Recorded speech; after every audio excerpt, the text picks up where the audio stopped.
idea of Pope Francis was to, in some way, liberalize the church, right? We went through a number of the things that he did.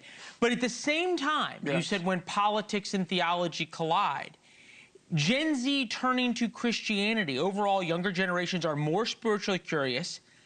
Gen Zs are interested in learning more about Jesus, with younger cohorts leading the way in the growth of new commitments. You think about the Catholic Church moving to the right. It's unclear just how much influence American conservatives will yield in the global contest to select a new pope. Still, America is home to the world's fourth largest Catholic population, is a big source of wealth for the Vatican under financial strain. J.D. Vance was there yesterday.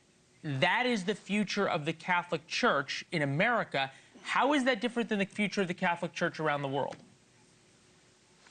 Well, I don't generalize like that, and I think USA Today has no idea what it's talking about and hasn't had for quite some time. It's run by a very, very devoted The last left. article was from the Wall Street Journal. Right.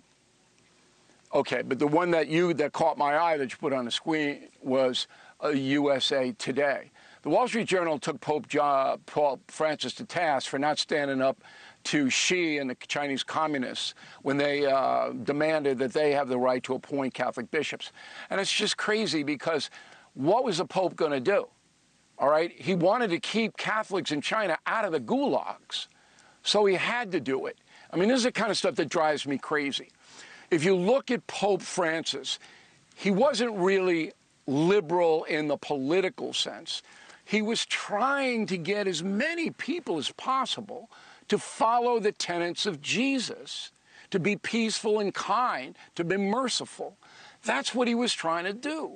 And he says he's not going to condemn gays or anybody else in the pursuit of that. But on the theological dogmatic questions like abortion, he was quite clear. He wasn't backing away. He wasn't trying to curry favor with the left. He was saying, you're killing a human being. That's what he said. Okay? Now, the question about Joe Biden is an excellent question. Biden is about as far away from Catholic theology as you could possibly get. And he uses his Catholicism as a showboat.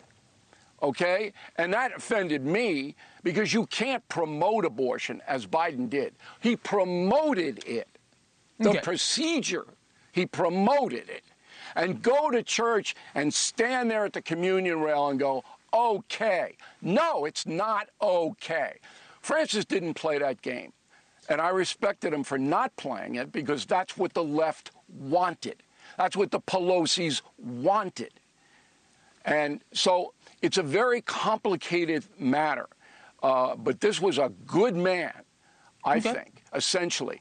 But I think he had a blind spot for the damage that was being done in the name of mercy. Think about that. I wanted to get to what Scarborough said, because, and Francis, conservatives, many conservatives inside the church hated him for being Christ-like in that respect. Is there, you're describing Pope Francis in a way I've never really heard you talk about someone in this glowing or positive of a light. Is there some parallel between Francis and Jesus?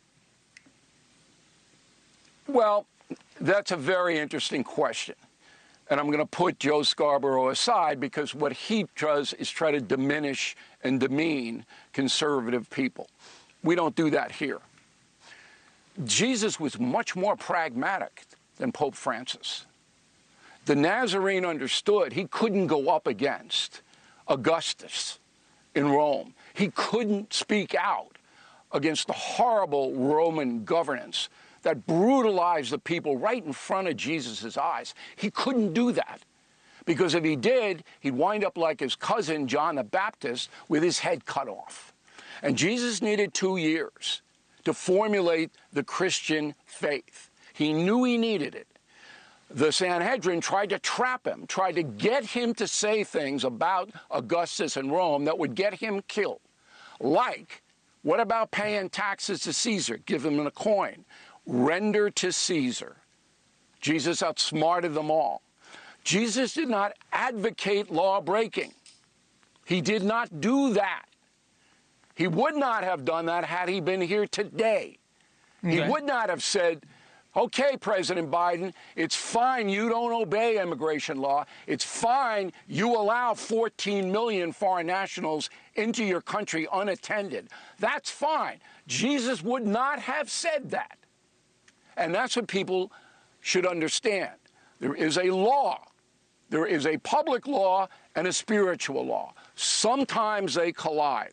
But Jesus, if you study what he did, and we did, that's the best book on the Nazarene ever written, in my opinion. I know I'm conceited, and that's a sin. Slightly biased in that one. It's a history but that doesn't mean book. you're wrong. Thanks for watching. Go to joinnn.com to find NewsNation on your television provider.